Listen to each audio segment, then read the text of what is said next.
Hey guys, welcome to the channel. Today I just want to talk about 5 albums from 2020 that I feel were really great and didn't get enough attention. They're all a bit obscure, so maybe you didn't hear about them either. To start off, I want to talk about Sad 13's album, Haunted Painting.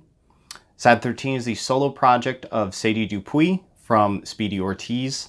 I double checked and it is pronounced Sad 13, not Sadie. This is a sophisticated electropop album with complex arrangements. Sadie seems to have optimized this thing for both catchiness and intrigue, and over the course of the album, she's going to throw everything but the kitchen sink at you.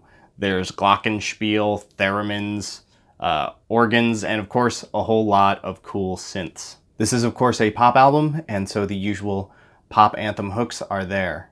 Like, then what is the drama? Or, I wanna see you disappear. Like after you listen to this album, you're gonna be singing those in your head all day long. There's also this like one track on the closer that was, I'm working 3 jobs, I'm too embarrassed to die. And I don't know, I like that one. Overall, Sadie is brilliant on this album. She takes all the charm that she brings to Speedy Ortiz and distills it down into a concentrated serum, and shows that she can shine outside the context of noisy indie rock and make some really infectious pop music. You should also check out the Sad 13 NPR Tiny Desk concert. It's a great performance, and Sadie really shows off a bit of her charisma and poise.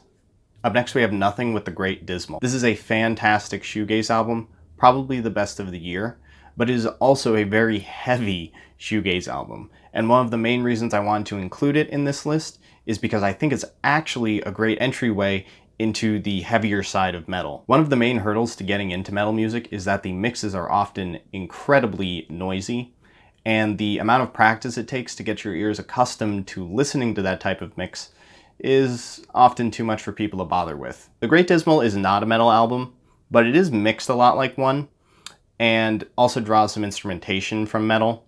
And I think this is very intentional, as the album cover seems to me like an homage to Gorguts' Obscura. This music has the hallmark subdued, quiet vocals of the shoegaze genre, and because the vocals are so unassuming, you're not really inclined to follow them, and that allows you to focus more on the general sound palette of the music, rather than following individual instruments or the vocal melody. If you practice listening to this album this way, I think you'll be able to go into genres like death metal or black metal and get a lot more out of them. And on the flip side, if you're a person who already listens to metal, here's a metal adjacent album that you're going to really enjoy. Up next is Gum Country with Somewhere. Now, it's only a matter of time before you guys figure this out, and so I'll just say it now.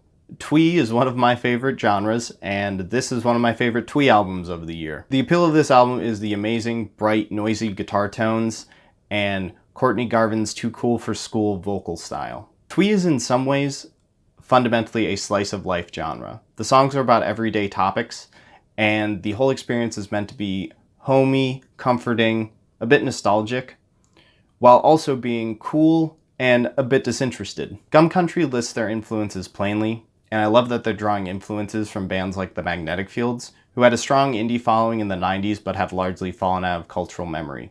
Now, if you're entirely unfamiliar with Twee, I'd recommend maybe starting with the band Always with the 2 V's. I'd watch their music videos, as I think the nostalgic aesthetic is kind of a core component to Twee's appeal. Up next we have Namdi Brat.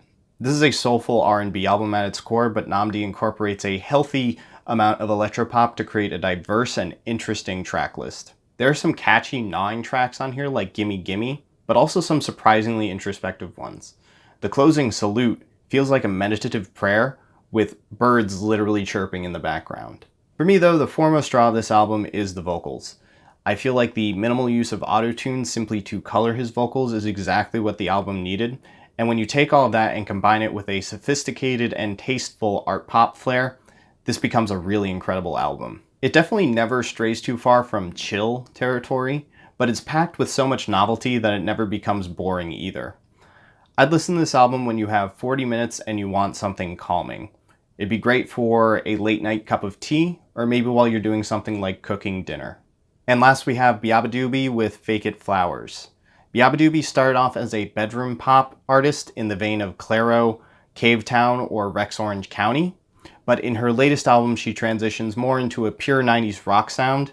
That's part of the larger, growing 90s revivalism trend. Yabba Doobie is rather popular and thus maybe doesn't belong on this list, but if the trend of bedroom pop adjacent 90s rock has been entirely off your radar, you may also want to check out artists like Diet Sig, Soccer Mommy, and Snail Mail. I think this genre and these artists are all on the up and up, and I think we're likely to be talking about this style of music a lot in the future.